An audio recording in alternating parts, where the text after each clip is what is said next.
Right, మనం ప్రస్తుతం Panjagutta police station దగ్గర అయితే ఉన్నాం. ఏదైతే మంగ్లీ భారీ ఎత్తున స్కామ్ చేసిందనేసి కూడా 1 వీక్ 2 వీక్స్ నుంచి ఏదైతే వార్తలు అయితే వస్తున్నాయి. సో ఇప్పుడు బాధితులు కూడా పంజగుట్ట పోలీస్ స్టేషన్కి రావడం జరిగింది.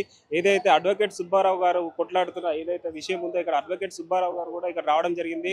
సో నిన్న ఏదైతే మంగ్లీ గారు వేసిన ఎలిగేషన్స్ ఉన్నాయో అవన్నీ కూడా ఇప్పుడు క్లారిటీగా ఇవ్వడం అయితే జరిగింది. చూసారు కదా విజువల్స్ లో కూడా. సో ఫైనల్ గా ఒకసారి బాధితులకు కూడా క్లారిటీ అడిగి తెలుసుకుందాం ఇంకా మరిన్ని విషయాలు.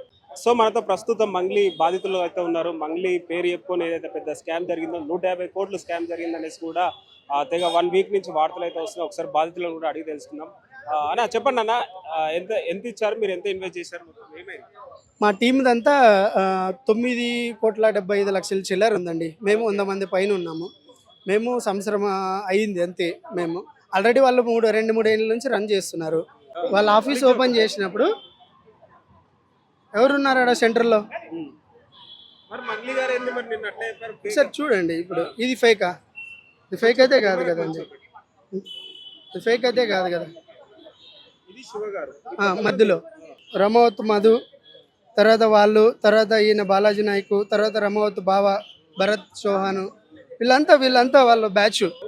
మంగ్లీ గారు అయితే మాకు ఇన్వాల్వ్ చేయకుండా మాకు సంబంధం లేదనేసి కూడా చెప్తున్నారు. మరి ఏం చెప్తారు? డే 1 నుంచి అదే తప్పించుకోవాలని చూస్తున్నారు. ఎందుకంటే ప్రీ ప్లాన్డ్గా ఉన్నారు కదండి. ఎక్కడ వాళ్ళు ముందుకొచ్చి నిలబడలేదు కాబట్టి ఇలా వాళ్ళు ప్రీ ప్లాన్డ్గా ఉన్నారు కాబట్టి వాళ్ళు డైరెక్ట్గా రాలేదేమో. ఇట్లా మధ్యలో పెట్టి మా డిమాండ్స్ ఏం లేదండి. మాకు న్యాయం కావాలి. మా డబ్బులు మాకు ఇప్పిస్తే చాలు. మా డబ్బులు మాకు ఇస్తే చాలండి. అవును అవునండి. అంతా రాంగ్ అండి. మేము కూడా ఆ రోజు అవును అంతా రాంగ్ అండి. అంతా రాంగు. ఎందుకంటే మేము ఎంత చెప్పినాక ఆయన 2 నెలలు వెయిట్ చేశాడు. చెప్పిన వెనకనే యాక్షన్ తీసుకోలేదు.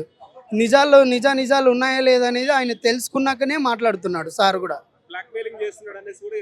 బ్లాక్మెయిల్ ఎందుకు చేస్తారండి? మీకు ఓపెన్గా చెప్తున్నారు కదా, మీడియా ముఖంగా మా బాధ్యతలకి న్యాయం చేస్తే చాలా అని చెప్తున్నారు.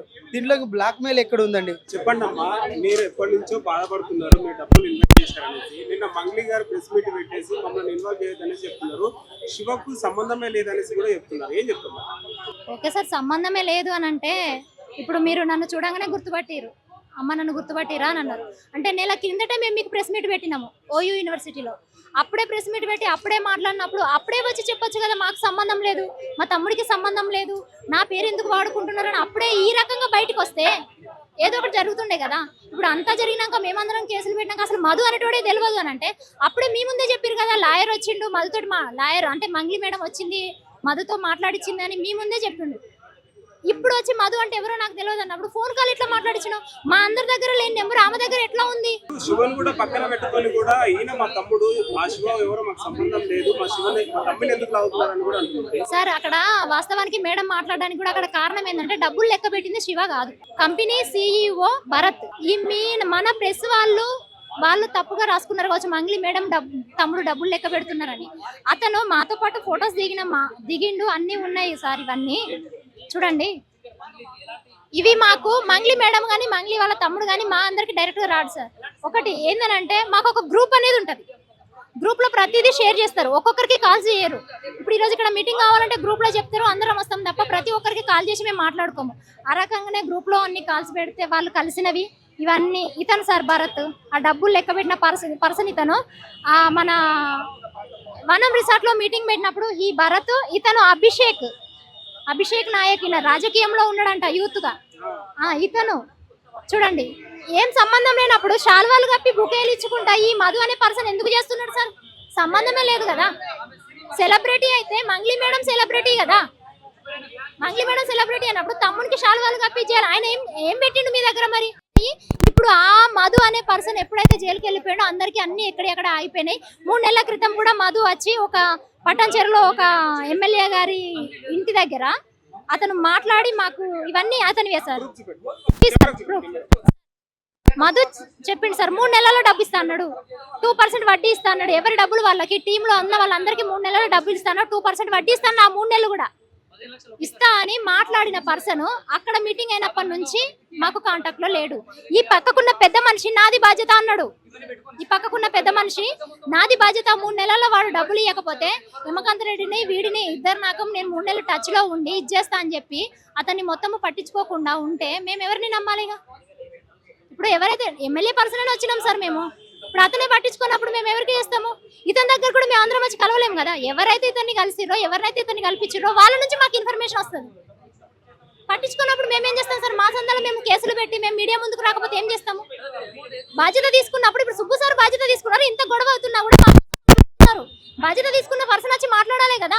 చాటుకి ఎందుకు? అతనికే మళ్ళీ మన మధ్యలో ఉండి ఏమంటారు సెటిల్మెంట్ అంటారు కదా, అతనికి మధ్యలో ఉండి సెటిల్మెంట్ చేయాల్సిన అవసరం ఏముంది సార్? ఇప్పుడు మీరైతే ఏదైతే సుబ్బు గురించి చెప్తున్నారు, అడ్వకేట్ సుబ్బు గారి గురించి ప్రెస్ మీట్ లో మంగ్లీ గారు చెప్పారు, కేవలం బిగ్ బాస్ కోసము, సింపతి కోసము, సెలబ్రిటీ హోదా కోసమే ఇదంతా చేస్తున్నాడు అనేసి కూడా చెప్తున్నారు మంగ్లీ గారు. ఏం చెప్తారు? ఆయన ఒక పబ్లిక్ ప్రాసిక్యూటర్ సార్.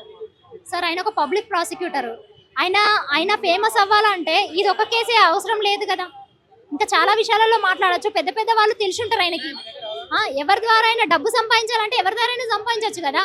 మమ్మల్ని ముందట పెట్టుకొని మమ్మల్ని రోడ్డు మీద ఆయన ఎందుకు సంపాదిస్తాడు సార్? మమ్మల్ని ఆయన ఫీజు అడగనప్పుడు వాళ్ళని ఎట్లా డబ్బులు డిమాండ్ చేస్తారు చెప్పండి? మీ ముందే చెప్పిండు కదా ఆ రోజు, వీళ్ళందరూ లేని వాళ్ళు నేను డబ్బులు పెట్టుకొని మీడియా వాళ్ళని పిలిపించుకొని మా కోసం మిమ్మల్ని అందరినీ పిలిచి మా బాధను మీ ముందు ఆయన చెప్పిండు. ఏదో ఒక వీడియో చూపించుకుంటూ చూడండి ప్రూఫ్ చూపిస్తున్నారు అని డబ్బులు డిమాండ్ చేసిన అనేసి కూడా బ్లాక్ మెయిలింగ్ చేసిన అని కూడా చెప్తున్నారు సార్. ఇప్పుడు నేను స్టార్టింగ్ నుంచి మాట్లాడింది వదిలేసి నేను కేవలం ఆమెను తిట్టిన రెండు ముక్కలనే మీరు చూపిస్తే అది నిజమైపోద్దా? అది తిట్టడానికి గల కారణం ఏందనేది కూడా చూపించాలి కదా సార్. ఆ మాట నేను అడగడానికి కూడా కారణం ఏందో చూపించాలి కదా. లేదు మీరు అన్నది వదిలేసి నేనన్నది మాత్రమే మాట్లాడితే ఎట్లా? ఏం లేదు సార్, మా డబ్బు మాకు కావాలి అంతే. ఎట్లాగో రోడ్డు మీద పడ్డాము, ఇంకెంత దూరమైనా వెళ్ళడానికి సిద్ధం. రమ్మనండి. ఇప్పుడు చిన్న వాళ్ళము, మేము ఎక్కడో కూలినాలు చేసుకునే వాళ్ళమే వచ్చి ఇంత పోరాటం చేస్తున్నప్పుడు ఆమె పేరు ఇంత వాడుకొని మొత్తం ఎక్కడ న్యూస్ ఓపెన్ చేసినా, ఎక్కడ ఇన్స్టాగ్రామ్ కావచ్చు, ఫేస్బుక్ కావచ్చు, యూట్యూబ్ లో ఆమె పేరే వస్తున్నప్పుడు ఒక సాధారణ వ్యక్తి ఆమె పేరు ఎట్లా వాడుకుంటాడు? అదే నేను వాడుకుంటే నన్ను వదిలిపెడుతురా సార్? ఎంతో కొంత సంబంధం లేకుండా ఒక పర్సన్ ఆమె పేరు వాడుకొని అన్ని కోట్లు ఎట్లా వసూలు చేస్తాడు? అది ఆమె వచ్చి మాట్లాడమనండి. రామావత్ అనే పర్సన్ ని పెట్టుకొని ముందర పెట్టుకొని వీళ్ళంతా వచ్చి మా దగ్గర కలెక్ట్ చేసుకున్నాడు. శివ చౌహాన్ కూడా మనకి మా దగ్గరకు వచ్చినాడు, కర్నూలుకి వచ్చినాడు, డోన్కి వచ్చినాడు, దేవరకొండ, కొండమల్లపల్లికి కూడా వచ్చినాడు. ప్రతి ఒక్క బిజినెస్ డీల్ కి ఆయన వచ్చినాడు. ఆ రోజు చెప్పేటప్పుడు అన్ని చెప్పినాడు. ఈ రోజు మేము రామావత్ మాధవ్ అకౌంట్ గోకులందన అకౌంట్ కి మేము సెండ్ చేసినాం అనమాట. దానికి మొత్తం ఉండేది 5-6 మంది ఉన్నారు. దానికి మొత్తం హెడ్ మంగ్లీ. 100% మా దగ్గర వచ్చి మా వాళ్ళతో ఫోటో దిగినాడు. మా వాళ్ళతో మా టీం వాళ్ళతో అందరితో ఫోటోలు దిగినాడు. ఇప్పుడు దొంగతనం చేసిన దొంగ నాకు ఉందని ఒప్పుకోరు కదా ఎవరైనా సరే. 100% ఆమె ఇన్వాల్వ్మెంట్ ఉంది.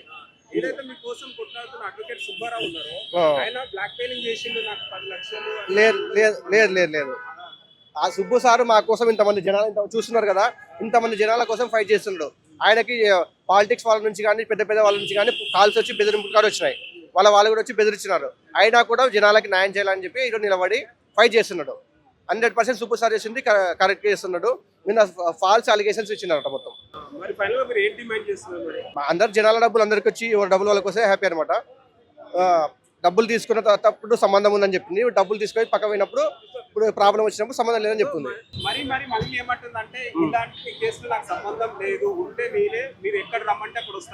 ఎక్కడ రామంటే అక్కడ వస్తా అని చెప్తుంది కదా. రామావత్ మాధవ్ అనే పర్సనల్ నెంబర్ ఆమె దగ్గర ఉంది. ఆమెతో డైరెక్ట్ గా కాంటాక్ట్ లో ఉన్నారు. వారిని తీసుకురామను, భరత్ చౌహాన్ తీసుకురామను, మంగ్లీని రామను, వాళ్ళ తమ్ముని రామను, మేము అందరం వస్తాం. ఆ రోజు బయట పడుతుంది కదా, మీడియా సభ్యుల ముందరే మేము మాట్లాడతాం. ఆ రోజు వాళ్ళు చెప్పి నిజమా పోతాం, మొత్తం కక్కిస్తాం. ఒకటి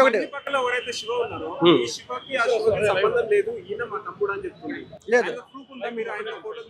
ఫోటోలు మా వాళ్ళతో మొత్తం మాతో లంచ్ చేసినాడు. అక్కడ కర్నూలులో కలిసినాము, హైదరాబాద్లో 2 సార్లు కలిసాము, కొండమల్లపల్లి 2 సార్లు కలిసాం. ఆ అపార్ట్మెంట్ కు 6 సార్లు వెళ్ళాం మేము. కోకపేటలో ఉందన్నమాట. ఆ వీడియో ఫొటోస్ కూడా మాట్లాడలేదు. మాట్లాడలేదు. ఓన్లీ ఇన్స్టాగ్రామ్ లో నేను మెసేజ్ చేస్తున్నా. ఒకప్పుడు మీరు సంబంధం ఉందని చెప్పి మాట్లాడినారు. ఆ రోజు రామావత్ మాధవ్ వల్లనే మీరు మాకు పరిచయం అయినారు. ఈ రోజు మీకు సంబంధం లేదని చెప్తున్నారంటే మళ్ళీ అది ఇది అని చెప్తున్నాడు అనమాట. వాళ్ళకి న్యాయం చేయడం కావాలి. సో న్యాయం చేద్దారని అంటే నేను బాధితులందరినీ తీసుకొని వెళ్ళారు. తీసుకొని వెళ్ళినప్పుడు ఆవిడ నాకు డబ్బులు డిమాండ్ అంటే ఆఫర్ చేయడం జరిగింది. దాన్ని నేను రిజెక్ట్ చేసి నా క్లయింట్లకు ఇచ్చేయండి, నాకు ₹1 కూడా వద్దు, నాకెందుకు ఇవ్వాలండి, నా క్లయింట్లకు ఇవ్వండి అని చెప్పేసి బాధితులందరినీ కూడా నేను అక్కడికి తీసుకెళ్లి వాళ్ళతో మాట్లాడించా కూడా. అక్కడ నా మీద దాడి కూడా జరగబోయింది, కొట్టడానికి కూడా ప్రయత్నం చేశారు. మంగళి నన్ను గట్టిగా అరుస్తూ నా మీదకి అంటే రాబోయింది అన్నట్టు కొట్టడానికి. తిరుమల అని చెప్పేసి తర్వాత రవికుమార్ అని చెప్పేసి మా ఫ్రెండ్స్ ఉంది, వాళ్ళు నన్ను కింద తీసుకొచ్చేస్తారు. దానికి సంబంధించిన ఆధారాలు పంజగుట్ట PS లో ఇచ్చి దాని మీద FIR చేయించడం కూడా జరిగింది. కోట్లలో ఇస్తారా? ఎన్ని కోట్లు ఇస్తారంటే ఆవిడ పాట పాడితే? అదంతా తప్పుడు ఆలోచన. ఇప్పుడు దేశంలో ఉన్నట్టు అంటే ఇప్పుడు విజయ్ మాల్యాకి పేరు ప్రఖ్యాతలు లేదా, ఆయనకు డబ్బులు లేవా, అతను ఎందుకు మోసం చేసిండు? డబ్బుకు లోకం దాసోహం, డబ్బు ఎవరితోనైనా గడ్డి తినిపిస్తుంది. ఇప్పుడు ఇక్కడ ఉన్న వాళ్ళకి ఎన్ని కోట్లు వచ్చినా మనం చాలు అంటామా? సో కాబట్టి ఏంటంటే అవన్నిటినీ కూడా ఆవిడ అడ్డం పెట్టుకొని ఇదంతా పక్కదారి పట్టిస్తుంది. ఏమండి ఎవరున్నారో నా వెనక పోనీ వాళ్ళ పేరు చెప్పమనండి. ఆవిడ వెనకే సెంట్రల్ మినిస్టర్ పేరు చెప్పి బెదిరిస్తుంది, ఎమ్మెల్యేలతో బెదిరిస్తుంది, ఆ ఎమ్మెల్యే తండ్రులతో ఫోన్లు చేపిస్తుంది, ఎంతో మంది ఫోన్లు చేసి బెదిరిస్తుంది ఆవిడ. పోనీ ఆ మనిషి ఎవరో చెప్పమనండి. ఎందుకు చేస్తారండి? బాధితులు నా వెనక ఎవరో ఉండి నడిపిస్తే ఈ బాధితులు అందరూ వచ్చారా? ఈ బాధితులంతా ఎవరు వచ్చారో వాళ్ళకి అన్యాయం జరిగింది కాబట్టి ప్రామిసరీ నోట్లు, PhonePe, Google pay transactions, bank transactions జరిగినటువంటి ఈ బాధితులందరూ ఎవరు పంపిస్తే వస్తారు? వాళ్ళ తమ్ముడు డైరెక్ట్ ఇన్వాల్వ్ అయిన ఫోటోలు కూడా మీకు మీడియాకి ఇచ్చా, వాళ్ళ నోట్ల కట్టలు లెక్కబెట్టి వీడియోలు ఫోటోలకి ఇచ్చా, అనేకమైనటువంటి వీడియోలు ఇవ్వడం జరిగింది. అంటే వాళ్ళు ఎవరో తెలియదు, ఒకవేళ తెలిస్తే నేనే సపోర్ట్ ఇస్తాను అన్నట్టు కూడా చెప్పారు. ఎవరు చెప్పారండి? నేను చెప్పే కదా, వీళ్ళు బాధితులను తీసుకొని వెళ్ళే కదా. ఆ రోజు ఆమెను నేను రెండు క్వశ్చన్స్ అడిగా. ఏంటంటే ఆవిడ నన్ను పిలిచిపించినప్పుడు ఏమని అడిగిందంటే, సార్ నాకు ఈ వీడియోలు నాకు తీపించండి, నా మీద కేసులు లాంటివి పెట్టించకండి అని అంటే నేను అన్నా, అమ్మ మరి మీ పేరు చెప్పే వ్యాపారం జరిగింది, మీ పేరు చెప్పే డబ్బులు వసూలు చేశారు కదా, ఆ ప్రధాన నిందితుడు రమావత్ మధు, పాల్దియ భరత్ చౌహాన్, పాల్దియ శైలజ చౌహాన్ వీళ్ళందరూ ఉన్నారు కదా, వాళ్ళ మీద మరి కేసు పెట్టడానికి రండి అని అన్నా. ఆవిడ కేసు పెట్టడానికి నేను పెట్టను సార్ అన్నాను. బాధితుల తరపున రమ్మనన్నా, బాధితుల తరపున కూడా నేను ఉండన్నా, నేను చేయను అన్నాను. చాలా మంది నేను వివరంగా ఇవన్నీ కులంకషంగా ఇంతకుముందు జరిగిన ఇంటర్వ్యూలో కూడా చెప్పేశాను. సో ఇవన్నీ జరిగిన తర్వాత మరి నువ్వు వాడి మీద కేసు పెట్టవు. ఈరోజు అడ్వకేట్ సుబ్బు అంటే ఈ కేసును తప్పుదోవ పట్టించి మిస్లీడ్ చేయడానికి అడ్వకేట్ సుబ్బు మీద కంప్లైంట్ పెట్టించినటువంటి మంగ్లీ పేరు చెప్పి కోట్లలో దందా చేసినటువంటి రమావత్ మధు మీద, పాల్దియ భరత్ చౌహాన్ మీద, పాల్దియ శైలజ చౌహాన్ మీద, ఇంకా ఎవరైతే ఉన్నారో దాంట్లో వాళ్ళందరి మీద మరి ఎందుకు కేసు పెట్టలేదు? నీ తప్పు లేదు కదా. మరి నీ పేరు చెప్పినప్పుడు నీ పేరు చెప్పి అన్యాయం జరిగింది, మోసం జరిగింది కదా, మరి వాళ్ళ మీద ఎందుకు కేసు పెట్టలేదు? ఎందుకంటే వాళ్ళకి ఆవిడకి అనుబంధం ఉంది. అది వీళ్ళు పెట్టిన కేసు కాదండి, CBCID ఏదో వాళ్ళు పెద్ద మొత్తంలో కోట్ల రూపాయలు వాళ్ళ బ్యాంక్ అకౌంట్కి వస్తే ఆ డబ్బులన్నీ కూడా ఎట్లా వచ్చినాయి ఏంటని చెప్పేసి బ్యాంక్ అకౌంట్లన్నీ ఫ్రీజ్ చేసి వాళ్ళని జైలుకి తీసుకెళ్లి వాళ్ళు హైకోర్టు నుంచి బెయిల్ తీసుకుని వచ్చారు. ఇది ఆల్రెడీ ఒకసారి అపేర్ అయిన కేసేనా? అంటే దీనికి సంబంధించిన లేదు, ఇప్పటి వరకు అయితే మనం పెట్టిన కేసులలో వాళ్ళు ఎప్పుడు అరెస్ట్ కాలేదు. మీరు కేసు ఇచ్చిన తర్వాత క్లియర్ గా ఉంది, మళ్ళీ వచ్చి మీ పైన రిటర్న్ కేసు ఇచ్చిన తర్వాత పోలీసు పెట్టొద్దు అనడం, మీ పైన చూడకుండా చూసారా? అదే కదా ఎంత అవమానం అండి పోలీసులు చేసినటువంటి. ఈ రోజు పోలీసు వారికి దయచేసి నేను విజ్ఞప్తి చేస్తాను, ఇలాంటి అంటే అడ్వకేట్ సమాజాన్ని అవమానపరిచారు. వీళ్ళు బ్రీత్ అనలైజర్ చేశారు, మరి పాజిటివ్ వచ్చిందా? చూడండి ఇది ఎంత అంటే దీన్ని ఇక్కడ కూడా ఈ స్థాయిలో కూడా దీన్ని పక్కదోవ పట్టించే ప్రయత్నాలు ఇవన్నీ చేస్తున్నారు. సో ఇక్కడ బ్రీత్ అనలైజర్ తో టెస్ట్ చేస్తే మరి రావాలి కదా, మరి వచ్చిన వాళ్ళు అంటే వచ్చిన అందరినీ ఇలాగే బ్రీత్ అనలైజర్ తో టెస్ట్ చేసి లోపలికి పంపిస్తున్నారా? ఇదేంటంటే ఈ చర్య అనేది మంచి పోకడ కాదు, ఇది పోలీస్ వ్యవస్థకు కూడా మాయన మచ్చలాగా ఉంటుంది. కాబట్టి పోలీసు వారికి కూడా దయచేసి చెప్పేది ఏంటంటే ఇలాంటి వాటికి ఇన్ఫ్లుయెన్స్. అయితే ఇప్పుడు మీరేదో పబ్లిసిటీ కోసం బిగ్ బాస్ కి వెళ్ళాలని అసలు శ్రీముఖి టాపిక్ ఎందుకు తీసుకొచ్చారంటారా? అదే కదా, అంటే ఇది పక్కదారి పట్టించాలి. మీకు ఆవిడ క్రష్ అని చెప్పని చాలా మాటలు కూడా చెప్పడం జరిగింది. నేను ఎప్పుడన్నా కాదు ఏది వీడియో రిలీజ్ చేయమనండి. ఇప్పుడు వీడియో రిలీజ్ ఇదేంటంటే పక్కదారి పట్టించేది. ఆవిడ సరే నేను ఆమెతో అన్నం ఆడియో కానీ వీడియో కానీ ఏదైనా ఉంటే రిలీజ్ చేయమని ఏంటంటే దీన్ని పక్కదారి పట్టించాలి. 10 లక్షలు ఇవ్వాలి, 10 లక్షలు నేను డిమాండ్ చేసినట్టు, నేను కనీసం ఫోన్ చేసినట్టు ఆధారం చూపిస్తే మీరు ఏదంటే దానికి మీరు సిద్ధం. ఆవిడే నాకు 10 సంఖ్యలో ఫోన్లు చేసింది, నేను ఎప్పుడు ఆవిడ ఫోన్ కూడా చేయలేదు.